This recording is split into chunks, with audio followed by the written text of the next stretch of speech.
Vinata garage cinema release అయ్యి super hit అయినాక junior NTR కి ఇప్పటి వరకు ఒక్క సినిమా బి షురూ చేయాలి అని మనందరం మస్తు బాధపడినాం కదా.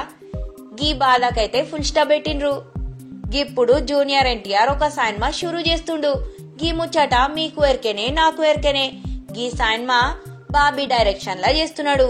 ఇక బాబీ మస్తు సోంచాయించి జనతా గ్యారేజ్ సినిమా ఎంత హిట్ కొట్టిందో దానికన్నా మంచి హిట్ కొట్టాలని అస్సలు కాంప్రమైజ్ కావట్లే. మంచి టెక్నీషియన్స్ ని మంచి మంచి యాక్టర్స్ ని సెలెక్ట్ చేస్తుండు. ఇక కళ్యాణ్ రామ్ బి గింతవి కాంప్రమైజ్ కావట్లే. 100 కోట్ల బడ్జెట్ పెట్టి గీ సినిమా ప్లాన్ చేస్తున్నాడు. ఇప్పటికే గీ సినిమా కోసం సికే మురళీధరన్ బాలీవుడ్ కెమెరామెన్ లేరా ఆయన్ని సెలెక్ట్ చేసిండ్రు. ఇక రీసెంట్ గా హాలీవుడ్ కెళ్ళి వెన్సీ హార్ట్వెల్ అని ఎఫెక్ట్ టెక్నీషియన్స్ కూడా పట్టుకొచ్చిండ్రు. వెన్సీ హార్ట్వెల్ కి మస్తు పేరున్నది హాలీవుడ్ లా. ఈయన Lord of the Rings, iron men, life of pi గిస్ వంటి సినిమాలకు పనిచేసిండు.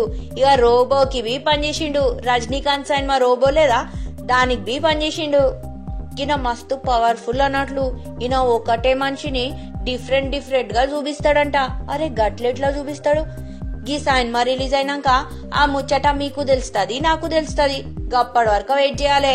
గీ ముచ్చట ఇట్లుంటే ఇక జై లవ్ కుశ అనే టైటిల్ ని ఫిక్స్ చేయాలా లేదా అని సోంచాయిస్తున్న ఈ సినిమాల జూనియర్ ఎన్టీఆర్ సరసన ఢిల్లీ సుందరి రాశి ఖన్నా, ఇక జెంటిల్మెన్ బామ నివేదా థామస్ వీళ్ళిద్దరు యాక్ట్ చేస్తున్నారు. మళ్ళీ సినిమాల ఇళ్ళనెవరు అనుకుంటున్నారు?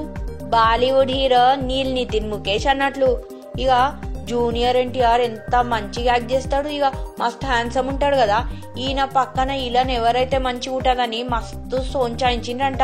ఇక సోంచాయించినాక కత్తి సినిమాల నీల్ నితిన్ ముఖేష్ మంచిగా యాక్ట్ చేసిండంట. ఈయనైతే మంచిగా ఉంటుందని ఈయన దగ్గరికి పోయి అడిగిండ్రంట. నీల్ నితిన్ ముఖేష్ జూనియర్ ఎన్టీఆర్ అని చెప్పగానే ఓకే అని చెప్పిండంట. జూనియర్ ఎన్టీఆర్ కి గంత క్రేజ్ ఉంది. టాలీవుడ్ లోనే కాదు బాలీవుడ్ లో బి మస్తు క్రేజ్ ఉంది.